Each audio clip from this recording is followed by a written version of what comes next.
Le secteur de la pêche artisanale au Togo absorbe de plus en plus de personnes. De nos jours, environ 20 000 personnes actives sont énumérées selon le bilan dressé par le ministère en charge de la pêche. En termes de production, l'année 2021-2022 a été particulière avec une hausse significative de taux de production de ressources halieutiques.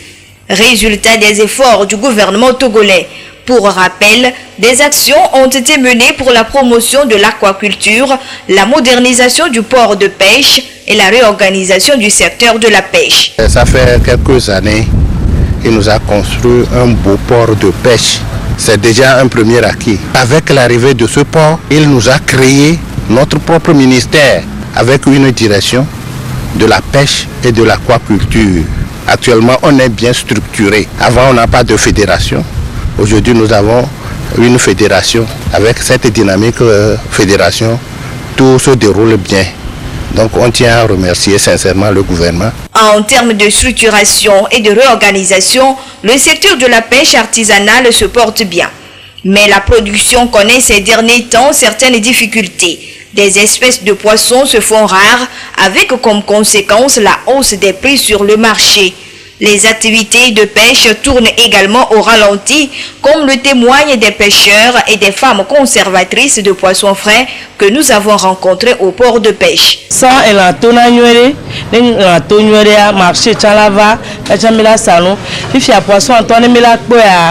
Et ayadoudoué, bateau de pêche, elle a télé poisson à Soukbossou, bateau viticuico, les gbé, les itoadia, peut-être les bateaux ganva, elle a les poissons à Soukbo, n'a mis vidé saoulo. Nyaba poa, m'balé nalan, et de deux à que mi va fille, mi le doigt à les filles. Sans mi vole funda, fille à mi vo mi hiha, je vois d'abord trois silenti, à poa ko à poa, au mudo fi que bateau à la tola va penti les niagua.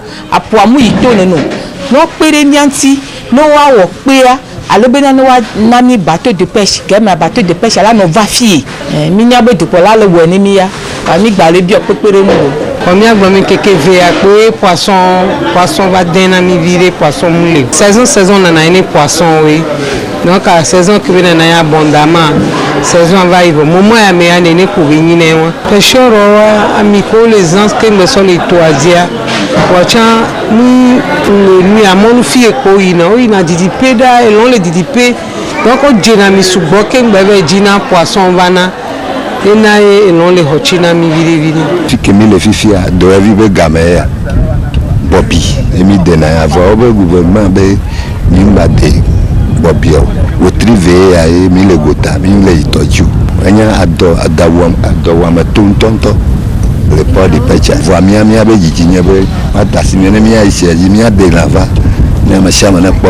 À ces inquiétudes, le secrétaire général de l'Union des coopératives de pêche maritime répond. Nous accusons le changement climatique dans un premier temps. Avec le changement climatique, les poissons qui émigrent ne nous parviennent pas. Il faut s'accuser aussi.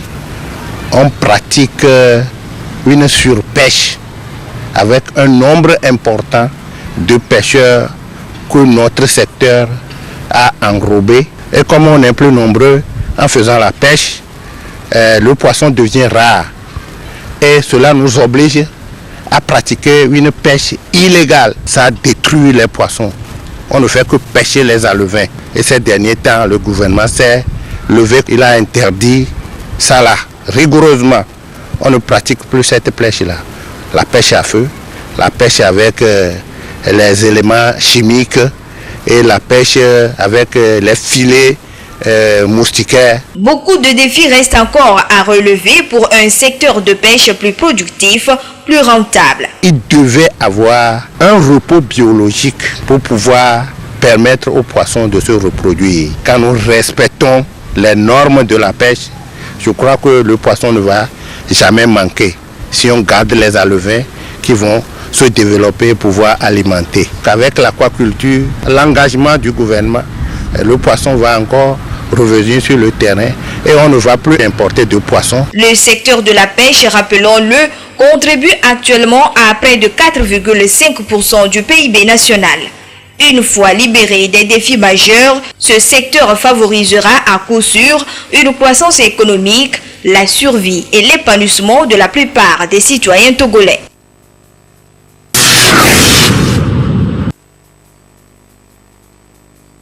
Des ouvriers à l'œuvre avec des bulldozers et des bennes pour recharger la route. À côté, des caniveaux déjà construits sont bien visibles. Nous sommes ici sur le tronçon du petit contournement à Agoué.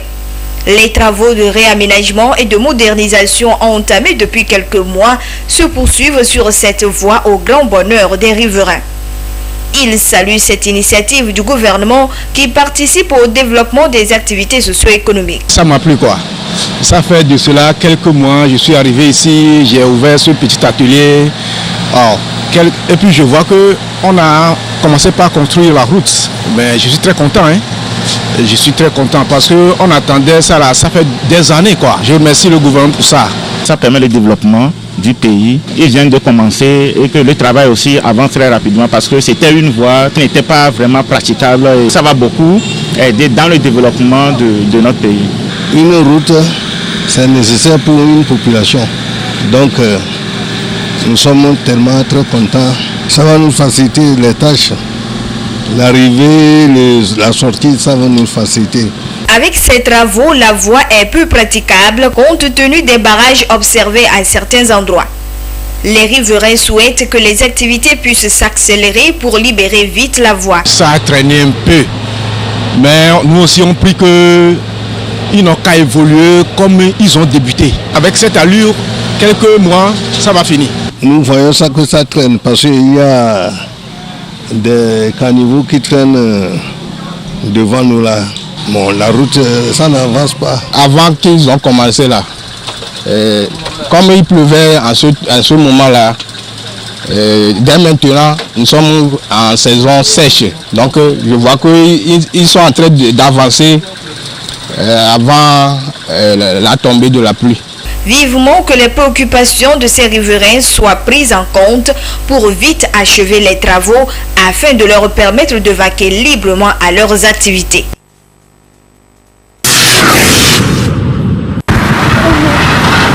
Le constat est bien réel et de plus en plus inquiétant au Togo. Certains citoyens ont le plaisir de refuser les billets de banque ou les pièces de monnaie usagées. Malgré les interdictions de cette pratique considérée comme illégale, le phénomène persiste un peu partout dans la société. Les gens font ça et ça cause beaucoup de problèmes. Si je te donne et tu dis que ce n'est pas bon, je prends ça et je pars.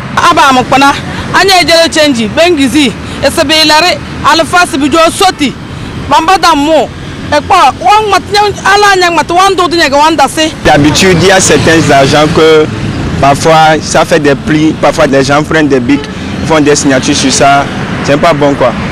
Donc parfois ils refusent, il y a des bics qu'ils ne peuvent pas prendre, que si ils amènent ça ici, ça, ils ne prennent pas. Et c'est le voir, on le bec, nous trop sortir non pour la bec gamu on be yo mujaho. Bon mu nyawe le sogo, let me be o de seto be mi la ifia ogba.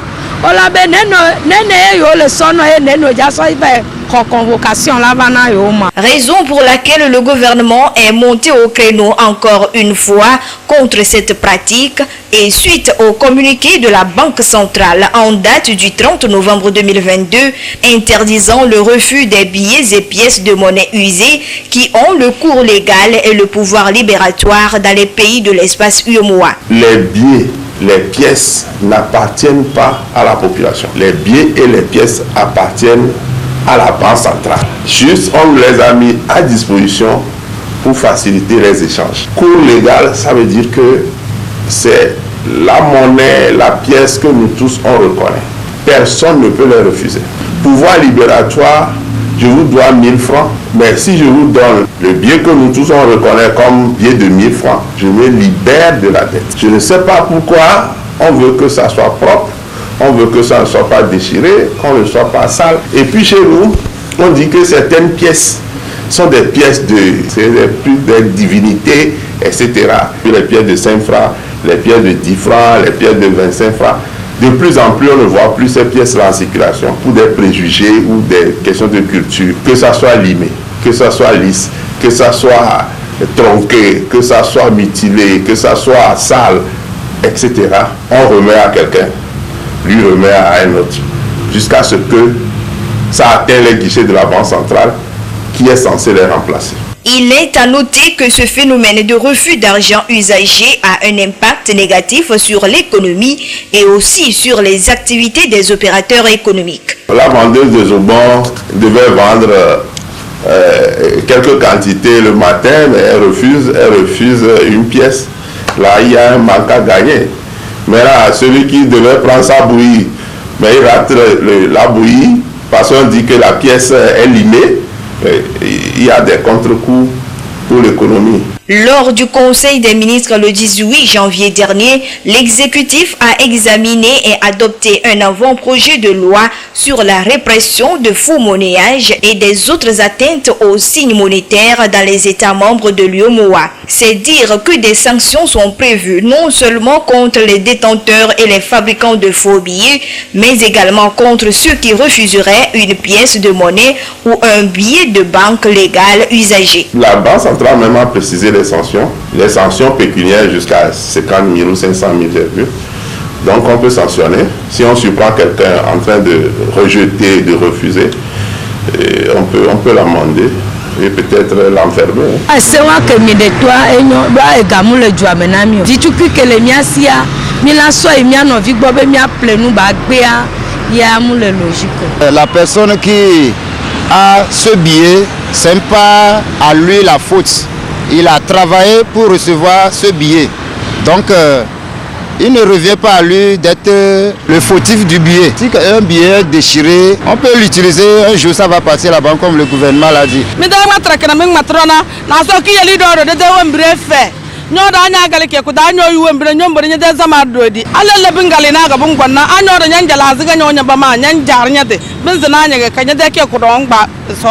C'est une bonne chose. Donc le gouvernement a continué comme ça. Il revient à la population de prendre conscience car il y va de son bien-être socio-économique et du développement de l'économie nationale. Si la prise en charge n'a pas été précoce, sont entre autres la surdité, c'est-à-dire que la personne peut devenir sourde, elle peut même devenir muette. Et même il y en a qui peuvent sortir aussi avec une réduction de la mobilité, c'est-à-dire qu'une personne peut guérir mais rester infirme. Et le pire, c'est la mort. Ce sont là quelques complications de la méningite. C'est une maladie contagieuse caractérisée par l'inflation des méninges. Elle fait souvent son apparition en période d'harmattan et ne met personne à l'abri. La méningite est causée par des bactéries et des virus. La méningite peut être entraînée par tout ce qui est microbe. Mais particulièrement, c'est souvent les bactéries et les virus qui sont à l'origine, parmi lesquels on peut peut-être citer le Neisseria meningitidis, l'hémophilus influenzae de type B, le pneumonier, le streptococcus pneumoniae et autres germes. Ça peut être aussi des virus. Et ces virus-là sont souvent transmis d'une personne à l'autre à travers donc les gouttelettes de salive. Et ces gouttelettes de salive-là peuvent être projetées lors de la toux, de l'éternuement même au moment où nous parlons. Et ces gouttelettes-là vont se retrouver dans la nature et voire même dans la poussière. C'est pour cette raison que généralement la méningite déclenche surtout en temps de poussière, surtout au moment de l'harmattan où il y a de fines particules de saleté dans l'air, où il y a aussi des microbes. C'est comme ça la contamination se fait en respirant soit de l'air déjà souillé ou contaminé, ou bien en étant en contact étroit avec une personne qui fait la maladie. La méningite se manifeste sous diverses formes et voici les signes cliniques les plus reconnus. On appelle cas suspect, c'est toute personne qui présente une fièvre d'apparition brutale Et ça peut être une température qui est supérieure à 38,5 ou une température axillaire qui est supérieure à 38 degrés, qui peut être donc accompagnée d'autres signes méningés comme les céphalées, c'est-à-dire les maux de tête violents, les vomissements, et aussi de la raideur de la nuque chez un adulte et chez un nourrisson du bombement de la fontanelle. Diagnostiquer le mal le plus tôt possible permettra d'assurer une meilleure prise en charge des patients, mais il est préférable de prendre des mesures idoines pour prévenir la méningite. Cette prévention passe aussi par la vaccination. Il y a un traitement bien adapté à la méningite qui permet donc de guérir ou d'amener le malade vers la guérison. Et avant de procéder au traitement, normalement, on passe donc à la confirmation au laboratoire pour savoir quel est le germe en cause. Et c'est en fonction du germe, on sait quel médicament utiliser. Souvent, c'est des bactéries et la plupart du temps, donc, c'est des antibiotiques. On utilise à des doses bien respectées pour que le malade puisse guérir. La prévention passe par donc des mesures d'hygiène de vie. C'est-à-dire qu'il faut avoir les mains propres. Il faut éviter des endroits poussiéreux. Et surtout, il faut donc éventuellement, quand on est exposé à la poussière, porter les cache-nez. Il faut éviter aussi d'être en contact avec les patients faisant la méningite. Des conseils utiles à mettre en application afin de lutter et de prévenir la méningite.